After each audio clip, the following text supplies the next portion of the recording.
we've sold it to the American people that somehow having this huge military and all these military bases around the world is good for America.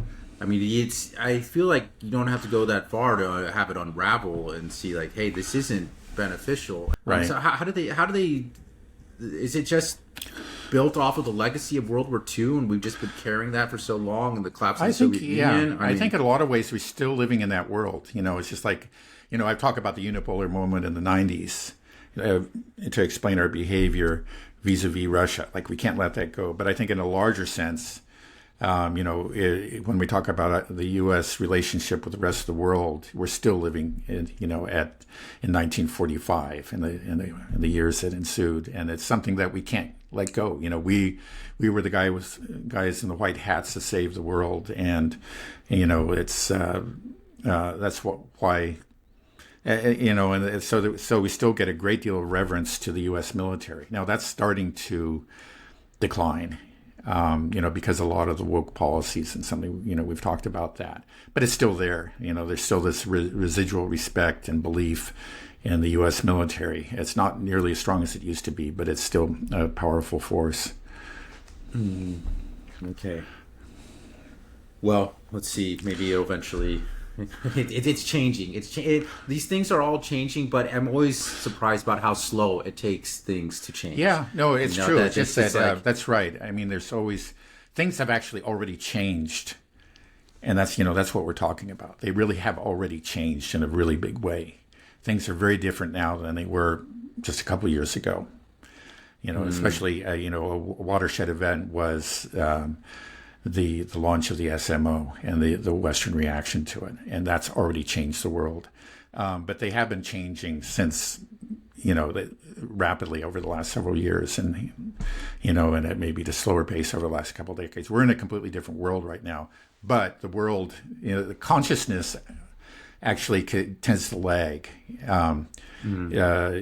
People have these very deeply ingrained ideas about who the good people are and who the bad people are, who's strong and who's weak and whatever. And those things can be sometimes easily 20 years out of date, even more. You still find that with Russia. I think it's that's just one example and one that we talk about a lot. I talk to people and I realize that a lot of them still think that Russia is the Russia of the 1990s or the early 2000s. And it's not. It's just a completely different country. But you would hear, people that are supposedly well-informed, describing Russia as a third world country or something, and they still have this impression. And our media and our, press secretaries and spokesmen and so forth, they all take advantage of that. So, whenever they can, because they know that there is that lingering impression, and they just kind of work on it, and then they're constantly denigrating Russia. But it's just for people who actually bother to study these matters or who go to these countries, right. You just know it's not true. It's just completely so very, very far from the truth. But it's just this is what always happens. Again, it's just like the consciousness actually lags behind the reality, and so there, normally, sometimes at some point there's some sort of event that's so huge that it just cannot be ignored, and people wake up and say, "My God, what's happened?" And it actually happened 20 years earlier. But, or 10 years earlier, whatever it might be. But it's just, they were just living in the old world. Everybody's kind of still living in the past. And some people are still living in 1945. Other people are living in the 1990s. Depends on what you're talking about. We're going to have minds break across the West. I also feel like maybe it's a little bit different in today's time, because it seems like the newer generation or our generation now, we have kind of fostered this ideological thinking and emotional thinking, and we don't really foster critical thinking or stoicism anymore amongst the population. So you're ingrained in your beliefs and you don't change it. You don't think critically about things. You choose your ideological tribe and you stick to it, rather than working on developing a sober assessment of reality. Right, exactly. And I find that really a real shame. I think that's something that is critical to teach everybody, to learn how not to tie your identity to certain beliefs and to be able to be open and to watch the world evolve and constantly take things in and learn. But it seems like our education system and everything has done the opposite. Like, don't think critically, Yeah, well, they call it critical thinking, but critical thinking is having a certain set of beliefs. Right. You subscribe to this team. These are your beliefs, and you stick on it, and then your whole identity forms around it, and so it makes it very difficult. Any challenge to that set of beliefs is a challenge to your identity, and then you fight it tooth and nail, and you won't listen. Right. Yeah. Right. And so you got to learn there are. We have beliefs. That's part of being human. We're not just computers. And in fact, we have to make our commitments and decide, what's good and what's true. And but then there are all kinds of factual questions out there that are separate from that. And we should be able to, all of us, to step back and say, like, I may want this to be true, like talking about, people maybe hate Russia, and you have a right to hate Russia, maybe if you're a Western Ukrainian. I think it's very unfortunate, but okay, that's true. But then you also have to say, okay, you hate Russia. That's part of who you are. You decided that. I think that's quite unfortunate, but that's who you are. But you also need to be realistic, right? You got to step back and look at what's actually taking place on the battlefield. What's the balance of forces here? What do you really have a chance for success? And it seems like none of them can do that. I mean, when you're just in the grips of an ideology, you stop thinking. You should say, okay, I have my commitments, but I need to also be sober and just be realistic. And the failure to be realistic in the end is extremely detrimental to your cause. And that's just what you see, it seems like, throughout the West. I just picked on Western Ukraine, but we could talk about the whole West. It's just that, we've wedded ourselves to a certain ideology, and then therefore we have a certain narrative, and then certain facts that don't fit into it are suppressed, just outright suppressed. And then, and other fictions are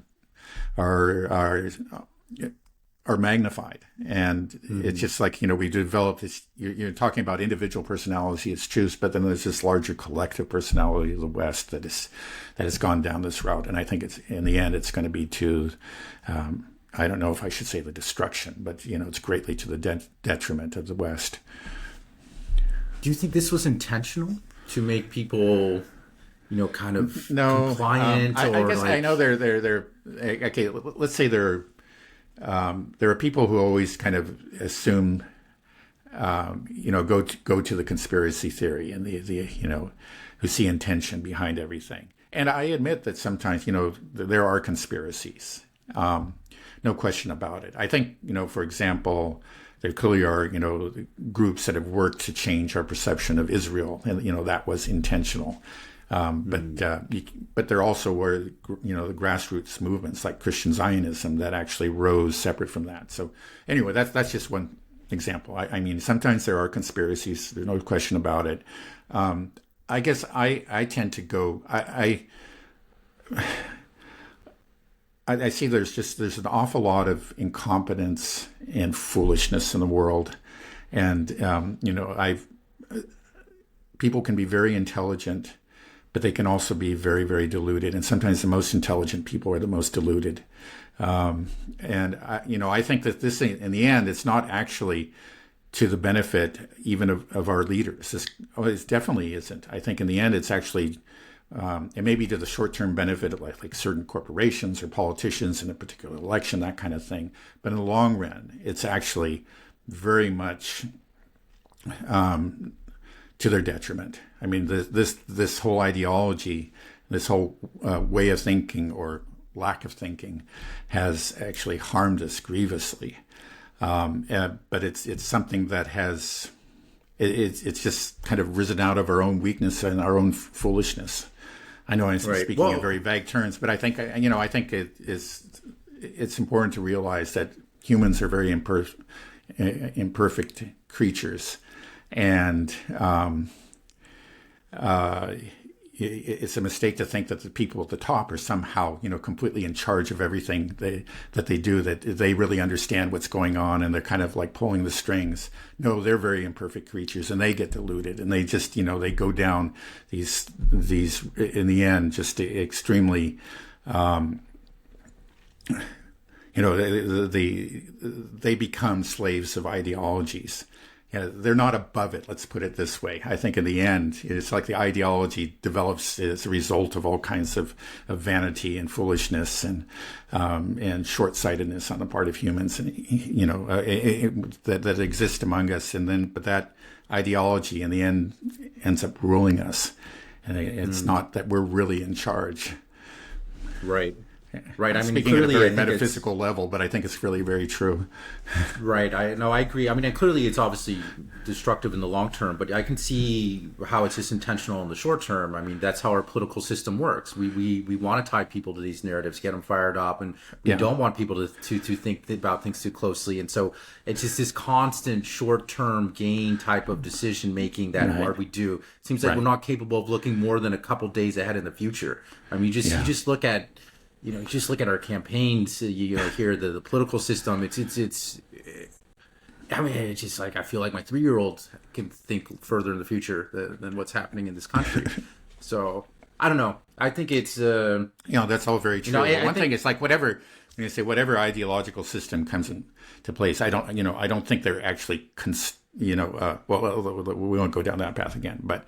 Whatever ideological system is in place and whatever policies, however foolish, you always get people that just see a way to make a buck out of it or to advance their careers or whatever. You know, they're not really thinking beyond that. They just work with what they have, and that's you know, so you get these very very short-sighted kind of policies and statements and speeches and whatever.